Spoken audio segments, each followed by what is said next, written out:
Canetinha na mão, vamos falar de poema. Tá começando mais um episódio de Redaçando e hoje a gente vai falar de uma pessoa que não faz muito tempo que a gente citou nesse canal, que é nada mais nada menos que Carlos Drummond de Andrade. Dessa vez a gente vai falar sobre um poema, então um estilo bem diferente de escrita do que a gente está acompanhando até agora, do que é conto, do que é crônica.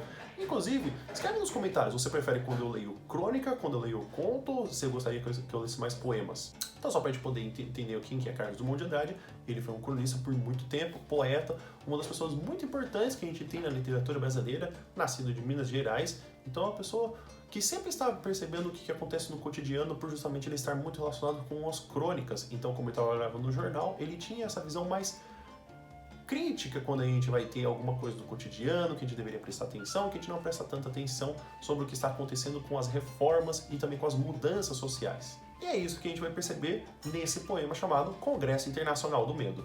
Provisoriamente, não cantaremos o amor, que se refugiou mais abaixo dos subterrâneos. Cantaremos o medo, que esteriliza os abraços. Não cantaremos o ódio, porque este não existe.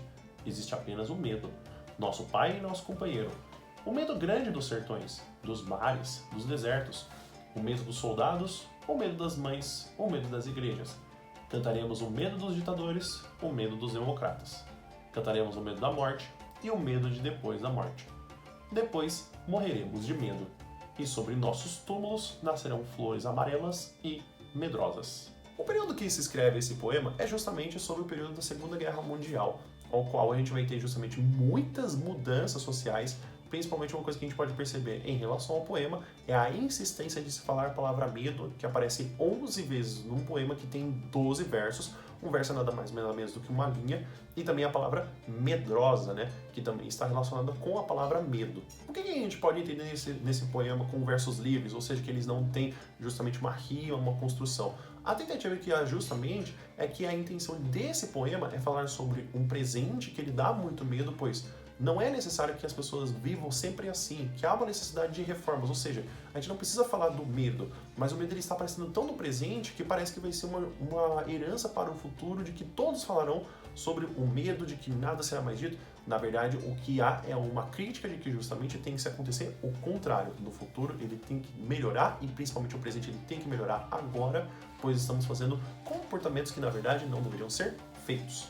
Como ele faz uma crítica que necessariamente tem que se mudar uma sociedade inteira, ele utiliza a palavra nós, com os verbos falando sobre cantaremos. Então, com justamente essa intenção de que nós precisamos fazer essa mudança para que o cenário do futuro não se perpetue. E esse cenário de que flores amarelas e medrosas nascerão dos túmulos, como justamente essa cor amarelada, não necessariamente no significado de amarelo, com o sentido de áureo, mas no sentido de que justamente esse amarelo como se fosse amarelo de medo, com alguma coisa medrosa, então como se fosse com justamente as pessoas do passado são pessoas medrosas, que na verdade há necessidade de haver transformações. Esse é um poema que eu acho fantástico, principalmente por ele fazer parte da segunda fase do modernismo e também dessa construção de mudanças sociais muito grandes que estavam acontecendo e que Drummond passou para essas 12 linhas de forma muito legal, de uma forma muito bonita e poética. Então, espero que vocês tenham entendido. Teve alguma coisa que vocês não entenderam no poema ou que faltou eu comentar? Escreve aqui nos comentários, por gentileza.